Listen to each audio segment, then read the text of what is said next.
Bertemu lagi masih dengan Miss dalam pembelajaran kita biologi. Hari ini kita melanjutkan materi bab 3. Untuk kali ini kita membahas tentang pencegahan dan pengobatan infeksi virus. Oke, pencegahan dan pengobatan infeksi virus. Pada dasarnya, tubuh kita memiliki yang namanya sistem imunitas. Namun, sistem imunitas yang ada itu terkadang tidak mampu melawan infeksi suatu jenis virus. Oleh karena itu, usaha pencegahan terhadap infeksi virus dapat dilakukan dengan cara pemberian vaksin, sedangkan pengobatannya itu dilakukan dengan cara pemberian interferon ataupun juga kemoterapi antivirus.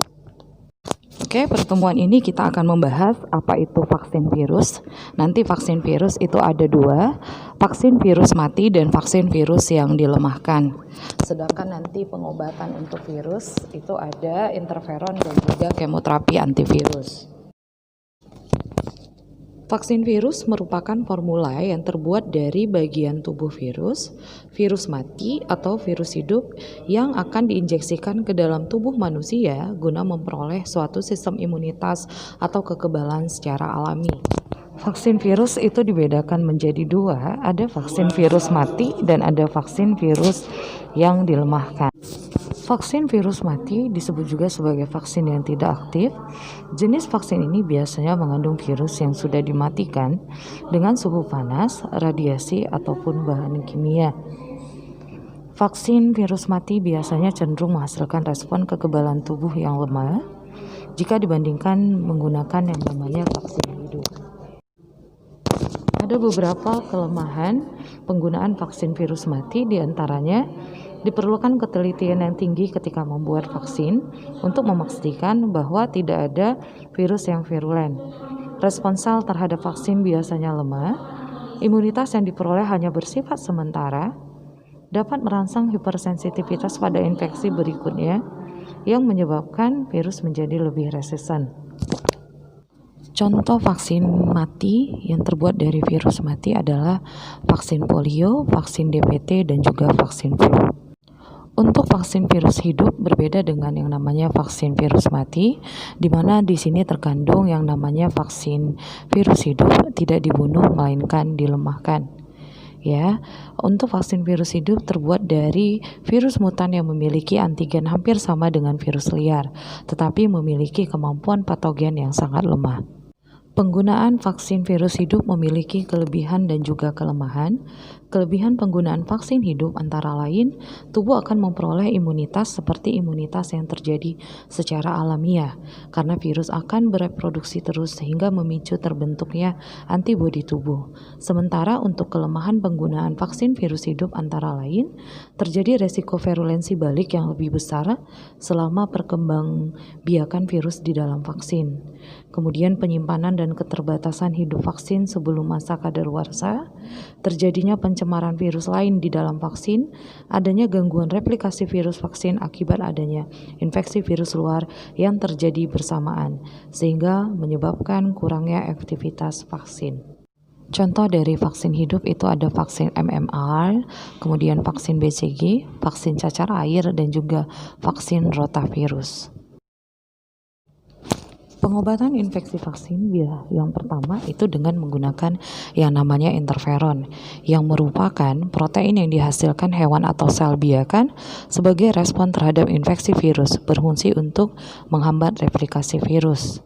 Untuk jenis interferon ini sendiri ada interferon alfa, interferon beta, dan interferon gamma.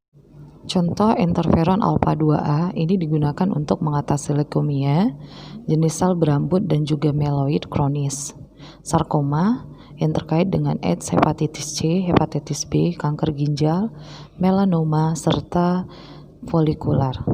Kemoterapi antivirus merupakan senyawa antivirus yang digunakan untuk pengobatan virus, namun penggunaannya hanya dalam keadaan tertentu karena dapat bersifat toksik bagi sel tubuh. Contohnya adalah senyawa analog nukleosida seperti zidofudin, zalzibatin, oxiclovir, ganciclovir, dan juga senyawa lain yang terbuka mempunyai aktivitas antivirus antara lain amantadin, asam fosfonoasenat, enviroxim, metisajon, dan arildon. Berikutnya tentang pembiakan virus. Virus sendiri itu dikembangbiakan untuk berbagai tujuan dalam penelitian dan percobaan. Antara lain sebagai berikut, yaitu mengetahui ciri fisik dan kimiawi struktur virus, kemudian untuk mempelajari perilaku dan cara hidup dalam menginfeksi tubuh inangnya, kemudian untuk mengetahui masa inkubasi dan siklus reproduksinya, untuk mengetahui kemungkinan penyebarannya, dan untuk pembuatan vaksin. Beberapa tempat sebagai tempat pengembangbiakan vaksin itu adalah seperti di dalam telur yang fertil yang mengandung yang namanya embrio, atau juga di biakan sel suatu organisme secara in vitro atau di luar tubuh di dalam tabung kultur. Tersedianya biakan sel secara in vitro akan memudahkan penanaman virus yang baru diisolasi dari sel inang dan pengenalan karakteristik dari virus itu sendiri. Viroid dan juga prion. Viroid merupakan molekul kecil RNA sekuler yang telanjang tanpa kasib yang ukurannya lebih kecil dari virus.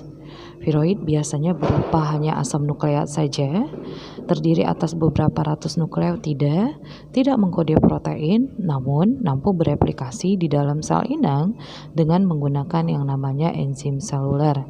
Viroid ini biasanya menginfeksi yang namanya tanaman.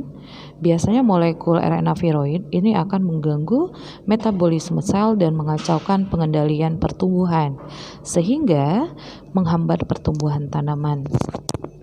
Pada tahun 1927 di Filipina, itu terjadi 10 juta tanaman kelapa mati akibat terinfeksi oleh viroid. Berikutnya ada prion yang merupakan protein yang mampu mengubah protein inang menjadi protein versi prion, di mana prion jika melakukan kontak dengan kembarannya, yaitu protein normal, prion dapat mengindustri protein normal tersebut menjadi abnormal. Reaksi ini biasanya berat. Reaksi ini akan berlanjut terus hingga prion nanti terakumulasi dalam jumlah yang banyak dan pasti akan membahayakan, menyebabkan malfungsi seluler, dan pada akhirnya menyebabkan terjadinya degenerasi otak. Contoh adalah penyakit BSE pada sapi yang diduga ini diakibatkan pemberian pakan ternak yang terbuat dari jeroan hewan untuk memacu produksi susu dan juga daging. Orang yang mengkonsumsi jeroan sapi yang terinfeksi dikhawatirkan dapat tertular penyakit ini. Kemudian penyakit guru yang terjadi di Papua New Guinea sekitar tahun 1950 ini disebabkan oleh praktek kanibalisme dengan memakan otak dari musuh yang terbunuh. Namun sejak ritual kanibalisme tersebut dilarang, penyakit guru tidak pernah muncul lagi. Demikianlah pembelajaran kita hari ini mengenai pencegahan dan pengobatan infeksi virus, pembiakan virus, dan juga mengenai viroid dan prion. Selamat belajar, sampai jumpa di pembelajaran biologi berikutnya.